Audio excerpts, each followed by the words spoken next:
Saludos, mi nombre es Sasha Morán, estudiante de la carrera de Comunicación en Línea, y con mis compañeros presentaré los temas de la semiología de la retórica y la semiología de la comunicación no verbal, y sus motivaciones e incidencia en la sociedad. Siguiente. La estética de la recepción surge en la Universidad de Constanza, en Alemania, a raíz de una conferencia en el año de 1967, presentada por Robert Haus. Según Fernando Gómez Redondo, en el libro de la crítica literaria en el siglo XX, define que la estética de la recepción orienta los principales esfuerzos a dilucidar las funciones que cumple el receptor en el proceso de la creación literaria. Es decir, el autor cuando crea sus obras no es porque está solo, siempre está acompañado de un lector, que es el que le proporciona más ideas y está junto al autor en el desarrollo de la textualidad. Pero nos preguntamos, ¿qué es la teoría de la recepción? La teoría de la recepción es un movimiento de crítica literaria que surge de la hermenéutica y la fenomenología en los años 50.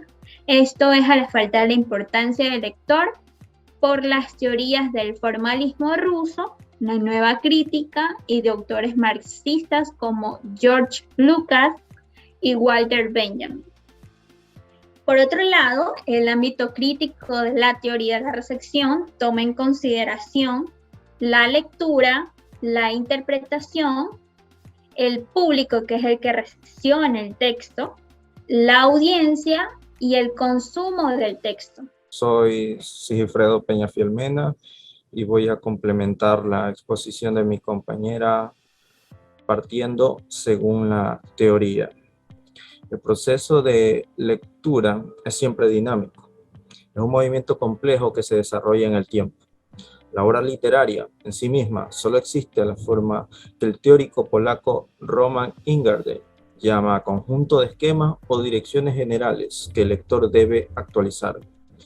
El lector aportará a la lectura ciertas precomprensiones, un tenue contexto de creencias y expectativas del cual se evaluarán las diversas características de la obra.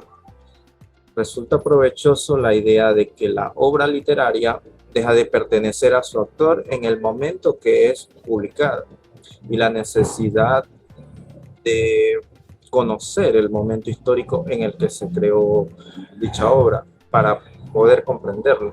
Las líneas del pensamiento, la estética de la recepción, según Hans Robert Joss y Wolfgang Iser, propone que un texto es la respuesta a las preguntas propuestas por un horizonte de expectativas.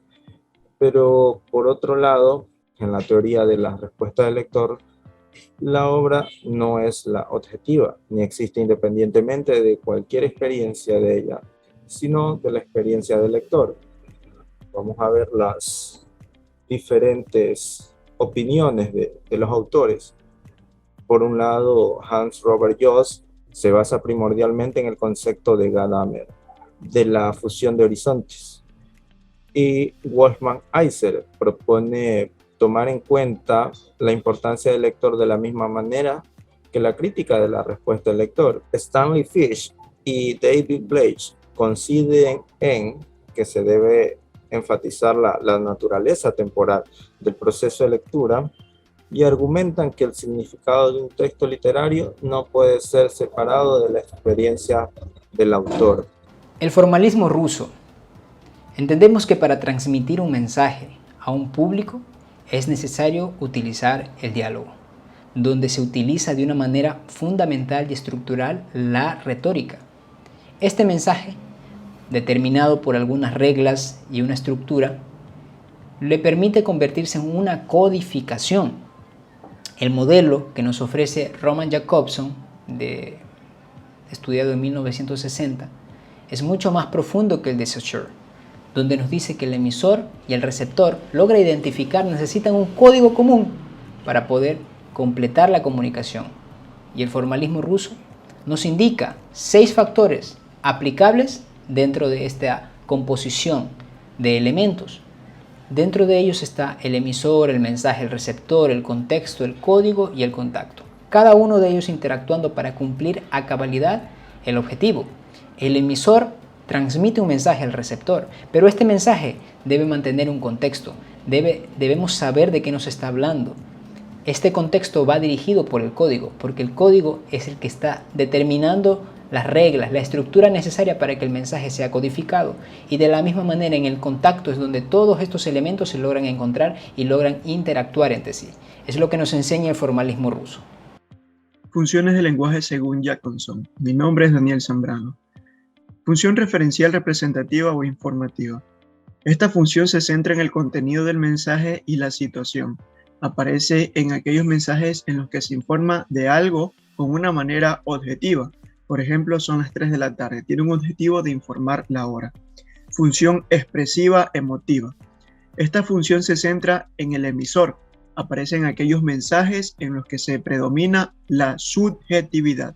Por lo tanto, el hablante expresa sus emociones, como podemos ver en los emojis que se encuentran en la parte inferior de este encabezado. Función apelativa. La función apelativa o connotativa demuestra y está presente mediante el receptor, en aquellos mensajes en los que el emisor tiene como objetivo condicionar o alterar la conducta del receptor. Esta función emplea con una manera de una oración imperativa, exhortativa o interrogativa. La manera de hacer silencio hace que la otra persona pueda tomar en cuenta esa acción. Función metalingüística. La función metalingüística habla mediante códigos y se expresa mediante el idioma o el lenguaje.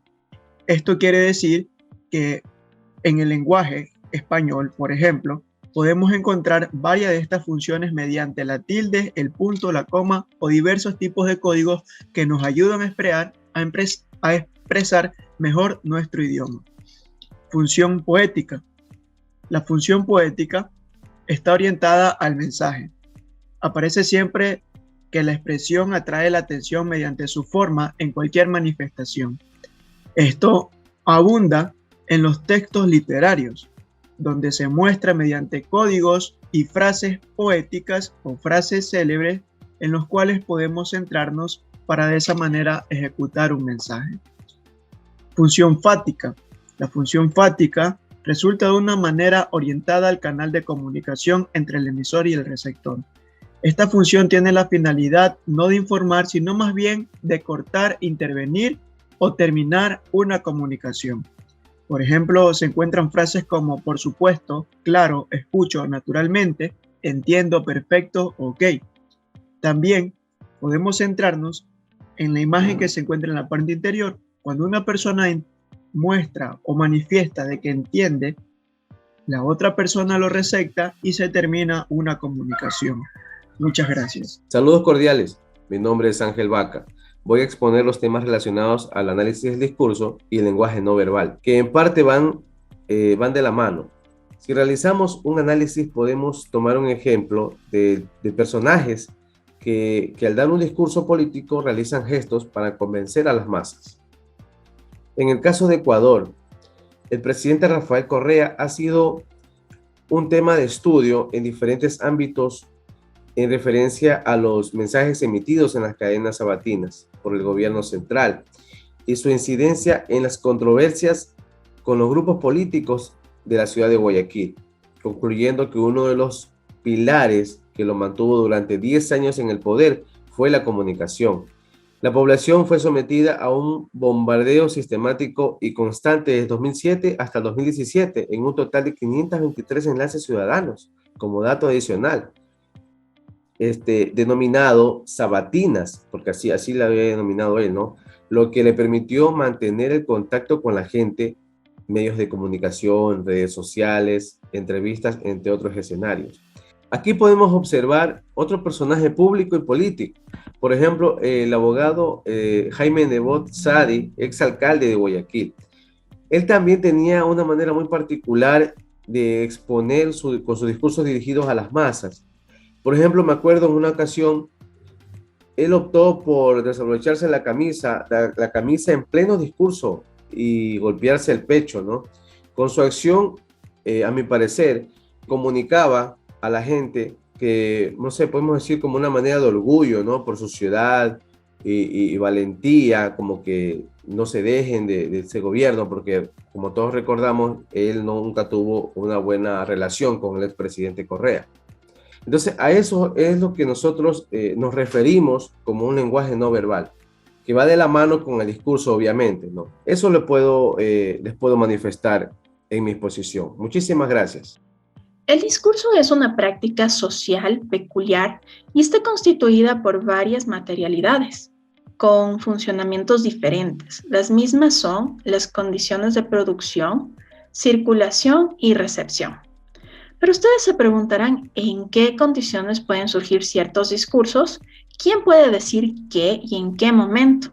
Tenemos principales planteamientos como condiciones de la posibilidad de emergencia de los discursos, la relación entre la formación social, formación ideológica y formación discursiva, formaciones imaginarias y relaciones entre el discurso y la coyuntura. Gramáticas de producción y recepción. Aceptabilidad del discurso, procesos de interdiscursibilidad y situación comunicativa. En el gráfico podemos observar que el discurso se divide en dos partes, tanto la emisión como la recepción, y tenemos diferentes etapas aquí, ¿no? Tenemos la condición de producción, circulación y la condición de reconocimiento. En conclusión, es que el análisis de todo discurso ha de plantearse desde perspectivas interdisciplinarias y debe considerarse las condiciones de producción, circulación y recepción del discurso. Si se suscribe el enfoque inminente de la lingüística, que limite el objetivo del estudio a los elementos sistémicos, resulta incapaz de definir la orientación del sentido en una situación comunicativa concreta. Tipos de discurso. Voy a hablarles de tres discursos. El discurso político emplea dos hipótesis, las cuales la cultura y los aspectos de la cultura. El discurso de medio de comunicación se construye un discurso para transmitir un mensaje sobre una marca. En el discurso publicitario, su intención es dar a conocer y analizar los hechos de interés público. Siguiente diapositiva. En esta diapositiva les voy a hablar sobre el discurso, sus motivaciones e incidencias a la sociedad. Todo tipo de discurso tiene que tener una motivación, porque es el poderoso recurso que va más allá de hablar bien. Su objetivo es incitar a la reflexión o influir en las convicciones apelando a nuestras emociones. Del otro lado tenemos la incidencia y los discursos, los tipos de discursos ya hablados.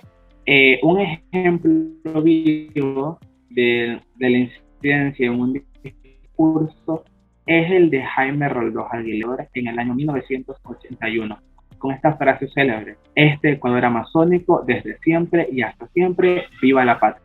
Y con esto hemos concluido esta exposición. Muchas gracias por su atención.